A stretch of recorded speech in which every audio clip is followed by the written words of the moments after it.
Hello అండి అందరికీ మనందరికీ స్కూల్లో వచ్చినప్పుడు మంచి మంచి మెమరీస్ ఉంటాయి కదా. అట్లా నేను మీకు ఒక ఫన్నీ ఇన్సిడెంట్ చెప్తా ఇప్పుడు. కాకుండా అది నా లైఫ్లో జరిగింది కాదు, మా హస్బెండ్ లైఫ్లో జరిగింది. అయితే వాళ్ళకి చిన్నప్పుడు ఎగ్జామ్స్ నడుస్తుండే అంట. ఆ రోజు ఇంగ్లీష్ ఎగ్జామ్ అన్నట్టు. అయితే ఆ ఎగ్జామ్లో క్వశ్చన్ ఏం అడిగిరట అంటే who is your favourite heroine అని చెప్పేసి అడిగిరట. అయితే మా ఆయన ఏం చేసిండట, ఆ టైంలో కొంచెం రాజా సినిమా మంచి టాక్ నడుస్తుందని వెంకటేష్ సౌందర్య అని చెప్పేసి రాసిండట. అయితే వెనకాలని కూర్చున్న యాదగిరి అన్న చూసి ఏం చేసిండట అంటే, మీకు ఒక విషయం చెప్పాలి, మా ఆయన పేరు వెంకటేష్ అన్నట్టు. అయితే అన్న ఏం చేసిండట, అరే వీని పేరు వీరు రాసుకున్నాడు కదా, నా పేరు నేను ఎందుకు రాసుకోవద్దని చెప్పేసి యాదగిరి సౌందర్య అని చెప్పేసి రాసిండట.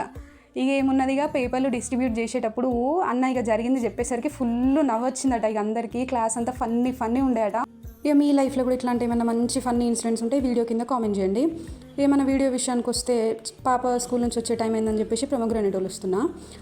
దీన్ని జ్యూస్ కూడా చేయొచ్చు, కానీ నేను అస్సలు చేయ. ఎందుకంటే ఒకసారి మా పాపకు మంచిగా ఇంట్రెస్ట్ పెట్టి పాలు పోసి జీడిపప్పు వేసి చేసిస్తే అస్సలు మంచిగా లేదు మమ్మీ అన్నది. ఇక అప్పటి నుంచి చేసుడే బంద్ చేసిన. మంచిగా ఇట్లా ఒలిసి ఇక గిన్నెలు వేసిస్తే మంచిగా తింటుంది అన్నట్టు. ఇక డిన్నర్ విషయానికి వస్తే ఇలా ఆలుగడ్డ ఫ్రై చేసిన. అట్లా ఫ్రై అంటే ఎట్లా చేసిన అంటే, మామూలుగా అమ్మ చెప్పినట్టు అయితేనేమో పోపుకి వేసిన తర్వాత ఆలుగడ్డలు వేసి అట్లా మనందరం చేసుకుంటాం కదా.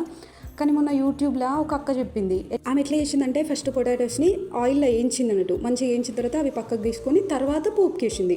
ఇక అట్లా సరే ఒకసారి చేద్దాం పోయేదేముందని చెప్పేసి ఫస్ట్ కొంచెం ఆయిల్ ఎక్కువనే పోసి మంచిగా ఆలుగడ్డలన్నీ వేయించిన తర్వాత పక్కకు పెట్టి అప్పుడు ఇక ఆనియన్ పచ్చిమిర్చి కట్ చేసుకున్న. అక్క పోపులో మినపప్పు కూడా వేసింది. మేము ఎక్కువ తినం, కాకుండా కర్రీలు ఎట్లుంటుందో అని చెప్పేసి నేను పోపుకు మినపప్పు కూడా వేసి చేసిన. బాగానే ఉంది. మీరు కర్రీ ఇట్లా ఎప్పుడన్నా వండుకున్నారో కామెంట్ చేసి, అట్లనే మీ స్కూల్ లైఫ్ ఇన్సిడెంట్స్ మాత్రం కామెంట్ చేయడం మర్చిపోవద్దు. Bye bye.